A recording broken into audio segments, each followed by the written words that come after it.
শুভ সকাল আমার প্রিয় বন্ধুরা। তো সবাই ভাবছো আমি এখন কোথায় যাব, সকাল সকালে এত রেডি হয়ে গেছি, কারণ আজকে আমরা যাচ্ছি এক জায়গায়, ওটা বলবো না, তোমরা চলো দেখতেই পাবে।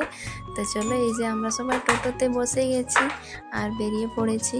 তো অনেক দূর আসার পরে এই যে আমাদের সূর্য উদয় হয়েছে, তো এত সুন্দর লাগছে সকাল সকাল, মানে কি বলবো, অসাধারণ লাগছে, অনেকটাই সুন্দর লাগছে। আর এই যে আমার পুচু সোনার মুখটা কত সুন্দর লাগছে, দেখে নাও সবাই।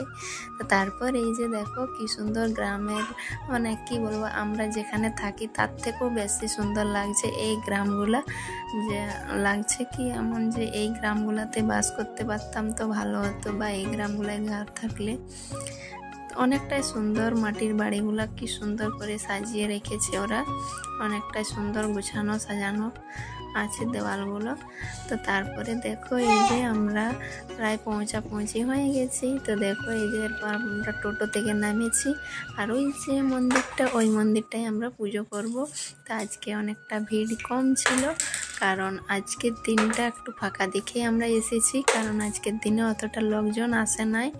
তো এই যে আমি জল নিতে এসেছি, কারণ কুয়া আছে, এই যে কুয়ার থেকে জল তুলে নিয়েছি।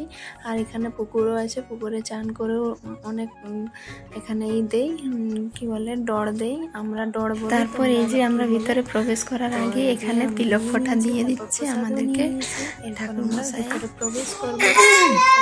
তো ওরা আসে আমাদের পরিচয়, তো তার জন্য ওরা একটু হাসি ঠাট্টা করছিল আমার সাথে। তা আমি বললাম একটু আমাকে ভালো করে দিয়ে দাও, কারণ অনেকটা ভালো লাগে আমাকে চন্দনের ফোঁটা দিতে, সেই জন্য আমাকে একটু ভালো করে দিয়ে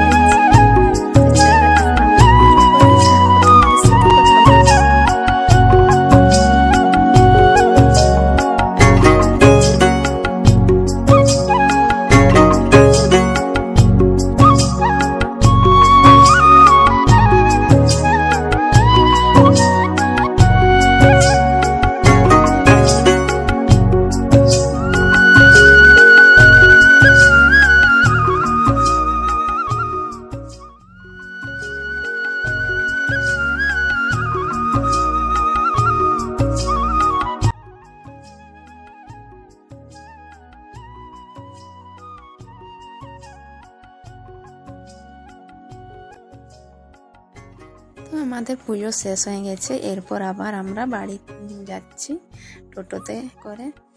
তো আর কিছু তোমাদের কাছে শেয়ার করতে পারিনি, আরও কিছু কিছু জিনিস নেওয়ার ছিল, সেগুলো নিয়েছি। আর অনেক মেয়ে আনছিল, কারণ অনেকটা বিরক্ত হয়ে গেছিলো তার জন্য। তো দেখো সবাই, আজকে আমরা কোন মন্দির গেছিলি আর কোথায় গেছিলাম, এই যে নামটা দেখো লেখা আছে, সবাই পড়ে, আমি আর বলছি না।